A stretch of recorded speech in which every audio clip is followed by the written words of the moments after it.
pessoal, eu sou o professor Álvaro Guimarães de Oliveira e gostaria de falar mais uma vez sobre imposto de renda sobre dividendos.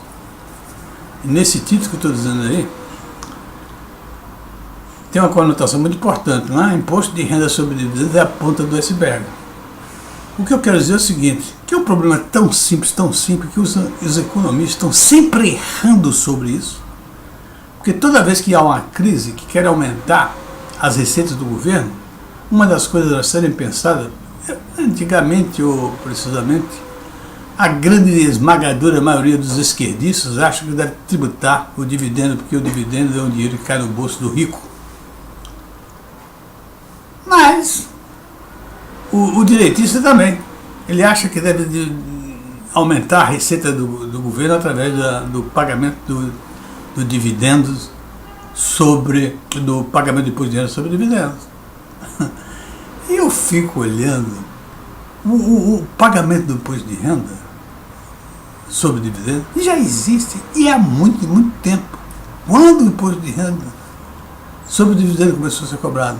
Exatamente quando o imposto de renda começou a ser cobrado sobre as empresas. O imposto de renda sobre as empresas pressupõe um lucro líquido. E o lucro é do lucro líquido que se distribui o dividendo. De uma maneira simples, vou te mostrar aqui embaixo, de uma maneira tão simples, olha só. Essa empresa tem uma receita de 200, 100 de custo, lucro bruto, 100, 90 de despesas, 10, lucro antes do imposto de renda. Tira o imposto de renda, 3, na base de 30%, sobra 7. Se eu fizer um dividendo na base de 20%, o dividendo que eu vou distribuir será de 1.400. Vem cá, esse dividendo está tributado ou não está? Se não tivesse tributado, eu distribuiria 2.000. Mas porque o imposto de renda eu imaginei aí 30%, o dividendo pagou R$600. Como é que eu vou propor cobrar imposto de renda sobre dividendos? Se os dividendos pagos ou a pagar já estão perfeitamente calculados após o imposto de renda. Vamos inventar outro imposto, aumenta o imposto da empresa. Mas não demonstra uma ignorância total sobre essas coisas. Porque ficar profissionalmente é feio. É feio. Meus amigos, o negócio é o seguinte. Eu acho que isso é um exemplo muito pequeno, por isso que eu disse que é a ponta do iceberg. Mas eu acho que nos currículos dos economistas existe um buraco negro. Esse buraco negro é a falta de conhecimento de contabilidade. Não é exigida na carreira do economista a matéria contabilidade, com peso tanto ou igual à microeconomia. A microeconomia trata de empresas. E se a microeconomia trata de empresas, a contabilidade é a linguagem da empresa. Se você quer entender da empresa e não entende a linguagem, fica difícil. É difícil você entender a empresa se você não entender a linguagem da empresa. Não fico falando a mesma coisa. Fica um falando uma coisa, outro dizendo outra. Então é muito importante para o economista que ele estudasse profundamente os conceitos principais Ele não precisa ser um contador. Ele basta ser um expert em contabilidade. E expert em contabilidade é aquela pessoa que conhece profundamente os conceitos fundamentais de contabilidade sem ser contador. Eu, por exemplo, não sou contador. Eu sou economista. Tá certo? Mas eu entendi que eu precisava aprender profundamente, saber profundamente os conceitos fundamentais da contabilidade. Isso me ajudou muito em todos os lugares onde eu passei. Eu já fui controller, já fui diretor de controladoria, já fui diretor financeiro, já fui assistente de tesouraria, já fui gerente de orçamento. E sabe que isso tudo eu fui ajudado por quê? Por contabilidade. Eu era o centro de informação. Todo mundo, usuário de contabilidade, diretores financeiros, presidente de empresas, seja quem fosse, vinham a mim para explicar o balanço, o que é que significava aquilo. Isso me dava, evidentemente, um certo poder.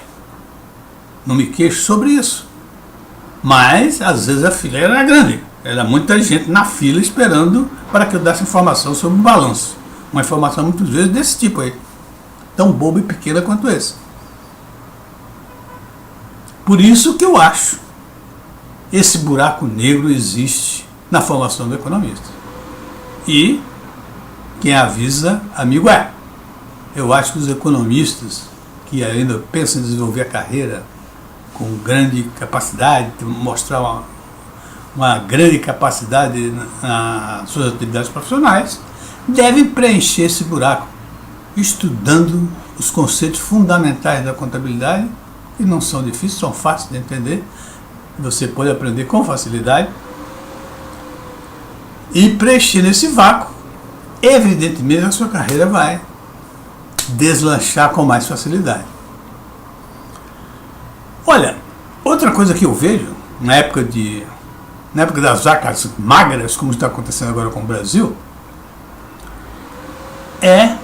nestas épocas, há uma discussão muito grande sobre política fiscal, sobre déficit fiscal, como resolver a questão do déficit fiscal.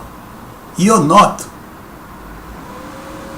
que quem mais olha para isso, parece que a responsabilidade única é do economista.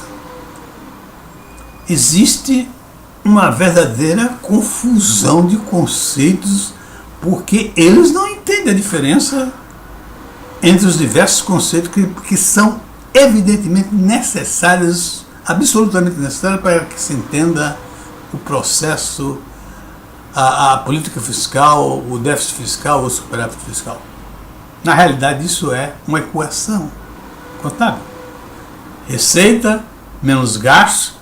Os gastos contêm despesas e investimentos. E o resultado disso poderá ser um superávit ou um déficit fiscal.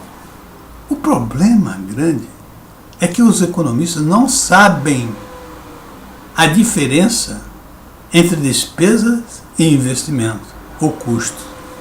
E isto é uma confusão muito grande. E começam a fazer e agir de uma maneira que muitas vezes produz o oposto do que eles imaginam. Eu vejo. Nosso ministro, por exemplo, começou dizendo que ele ia zerar o déficit público. O que significa? Frase oca. Isso tem uma frase oca que não tem o menor sentido. O que é zerar déficit público? Tem algum sentido? Nenhum. Não tem sentido nenhum. Você tem que dizer como é que você vai zerar. Ah, eu vou zerar o déficit público, primeiro eu vou zerar as despesas. Não é? Porque o investimento você não deve zerar. Você deve zerar as despesas. Então você vai zerar as despesas, né? Investimento você pode até vender alguns investimentos que é para ajudar no investimento de outros melhores. Zerar as despesas. Quais são as despesas que devem ser zeradas? Porque muito pouca gente sabe, principalmente os economistas não sabem disso, né? A despesa é a protagonista da atividade econômica. Sem despesa não há lucro. Sem despesa não há atividade econômica. Por maior que seja o seu investimento, sem despesa nada acontecerá. Então, é preciso que se conheça muito bem isso. E quem é? Quem é o economista que conhece isso? Outro dia, mesmo a semana passada, no canal Livre da TV Bandeirantes, estava o Armínio Fraga lá discutindo com aqueles jornalistas que não entendem nada também. E eu estou falando sobre contabilidade, né? Então o Armínio dizia o seguinte: de vez em quando tem discussão, o pessoal discute se educação é despesa, outros ou é investimento. Para mim, pode ser investimento, pode ser despesa. Isso significa para mim, ali que está ouvindo aquilo, sou professor de contabilidade, conheço com uma certa profundidade os conceitos fundamentais da contabilidade, para mim significava o seguinte: que numa escala de 0 a 10, os conhecimentos de Armínio Fraga sobre contabilidade estavam muito mais próximos de 0 do que de 1. É claro que ele é um grande economista. É claro que não é por isso que ele vai deixar de ser o bom economista que ele é. Não estou falando disso. Eu estou falando que um bom economista, acompanhado se fosse desde a sua formação desenhada o seu curso, com a ênfase muito grande nos conhecimentos, nos conceitos fundamentais da contabilidade, o desenvolvimento dele seria muito mais rápido. Ele não ficaria pagando mico da maneira que ele pagou nessa definição de educação se é despesa ou investimento. Ok, meus amigos? Pois é, eu acho, e na minha vida profissional, eu fui professor muitos anos, mais de 40 anos como professor, fui diretor financeiro de empresa, fui controller, fui diretor de controladoria, fui gerente de orçamento, fiz uma série de coisas pela vida. Não é? Não sou contador, mas entendi que contabilidade era importante porque eu estava na empresa. Na empresa, tudo que eu queria saber tinha que pegar o balanço e olhar as demonstrações financeiras. Então vou dominar, vou conhecer isso muito bem. Isso me ajudou enormemente, porque eu era a fonte de informação para toda a empresa. Em qualquer empresa que eu trabalhasse, inclusive nos Estados Unidos. Nos Estados Unidos, quando eu fui fazer um estágio de 6 meses numa empresa, eu com 2 meses passaram a ser o responsável pela contabilidade do departamento de tesouraria, de Treasury Department. Por quê? Porque eu conhecia os números. Porque eles lá faziam fila para que eu explicasse o que estava acontecendo no balanço da empresa. Bom, era isso que eu queria dizer. E quem avisa, amigo é. Contabilidade é muito importante. Ela é a linguagem da empresa. E para você conhecer a empresa, você pode conhecer muito bem o negócio. Por exemplo, Warren Buffett conhece muito bem os negócios. Ele mesmo afirmou, uma certa época, que ele não sabia explicar quantos negócios ele tinha perdido por não entender de contabilidade. E na realidade eu tenho um livro dele aqui, né, que eu peguei pelo menos 4 erros fundamentais nas definições dele de contabilidade. Ele não é um contador. Ele é um tremendo, um gênio no conhecimento dos negócios. E tem uma visão muito boa de contabilidade também, é lógico. Ok? Um abraço e até a próxima.